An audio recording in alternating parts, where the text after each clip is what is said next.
কাঁচা আম কাঁচা আম দেখলেই যেন জিভে জল আসে। কাঁচা আম মাখা, কাঁচা আম চাটনি, কাঁচা আম শরবত, কত রকম করে যে খাওয়া যায়, আহা! আর যদি এমন করে এক বাটি কাঁচা আমের টক রান্না করে এমন ভাত কেউ সাজিয়ে পরিবেশন করে তাহলে কেমন হয় বলুন তো? হ্যাঁ, আজ চলুন এমন করেই এক বাটি কিভাবে খাওয়া যায় কাঁচা আমের টক তাই রান্না করে দেখাচ্ছি। সবাই রান্না করতে জানেন, তারপরও আমি যেভাবে করলাম আমার জন্য তাই দেখাচ্ছি। আমি আম আগে থেকেই সিদ্ধ করে রেখেছি। সবাইকে বলে রাখি, আপনারা যারা এখনও আচার করেননি বা করবেন ভাবছেন বা সময় পাচ্ছেন না, কাঁচা আম কিন্তু ফুরিয়ে যাচ্ছে বাজার থেকে, তাই আম কিনে আপনারা সিদ্ধ করে ডিপে রেখে দিতে পারেন, অথবা কাঁচা টুকরো করেও ডিপে রেখে দিতে পারেন।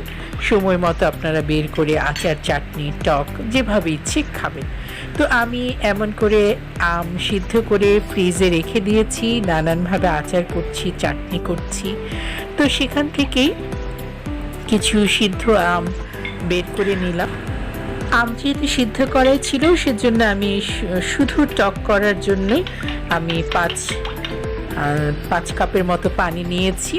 তার মাঝে আমি 3 টেবিল চামচ পরিমাণ, অর্থাৎ 2 থেকে 2টো আম টুকরো করে সিদ্ধ করলে, 2টো বা 3টা ছোট আম টুকরো করলে যতটুকুন হয় ততটুকুন আমি আম সিদ্ধ নিয়েছি, ততটুকুন পরিমাণ।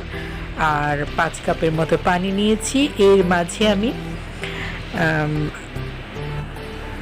সামান্য একটু মরিচের গুঁড়ো দিয়েছি, সামান্য 1 ফোঁটা হলুদের গুঁড়ো দিয়েছি, একটু জিরার গুঁড়ো দিয়েছি 1 চিমটি, আর 5 ফোড়নের গুঁড়ো দিয়েছি 1 চিমটি, লবণ দিয়েছি 1 টেবিল চামচ, চিনি দিয়েছি আমি আধা কাপের মতো, আধা কাপ ঠিক নয়, আধা কাপের একটু কমই দিয়েছি। তো মিষ্টি অনুযায়ী আপনি যতটা মিষ্টি খান, আপনি ইচ্ছে করলে গুড় দিয়েও করতে পারেন, আবার মিষ্টি বেশি চাইলে একটু বেশি মিষ্টি দিতে পারেন। তো যাক, আমি পুরোটা জাল হলে, যেহেতু আগেই এটি আম সিদ্ধ করা ছিল, তাই খুব বেশি সময় লাগেনি আমার। জাল হয়ে গেলে, একটু ঘন হয়ে এলেই আমি ফোড়ন দিয়ে দিচ্ছি। আমি প্রথমে 2টো শুকনো মরিচ, সর্ষের তেল দিলে ফোড়নে ভালো হয়, তবে আমার কাছে আজ সর্ষের তেল ছিল না, আমি খাবার সয়াবিন তেল দিয়েই করেছি। 2-3 টেবিল চামচ তেল নিয়েছি। এর মধ্যে আমি মরিচটি, আগে 2টো মরিচ ভেজে নিয়েছি, এরপরে আমি পেঁয়াজ রসুন কুচি দিয়ে নাড়াচাড়া করে এর মাঝে আরেকটু 5 ফোড়ন দিয়েছি, দিয়ে নাড়াচাড়া করে আমি ঢেলে দিয়েছি আমার সিদ্ধ করা আম। এরপরে জাল অফ করে আমি ঢেকে রেখেছি। এরপরে খাবারের সময় আমি ঢাকনা খুলে বাটিতে বেড়ে নিয়েছি। আর সেই সাথে আমি আরও নানান কিছু আইটেম, বাঙালিয়ানা ভোজ যাকে বলে, তৈরি করেছিলাম। সে সাথে এই আমের টকটি না হলে যেন জমছিল না। এবার জমবে আমার বাঙালিয়ানা খাবার। তো আপনারা আশা করি এভাবে খেয়ে দেখবেন, ভালো লাগবে।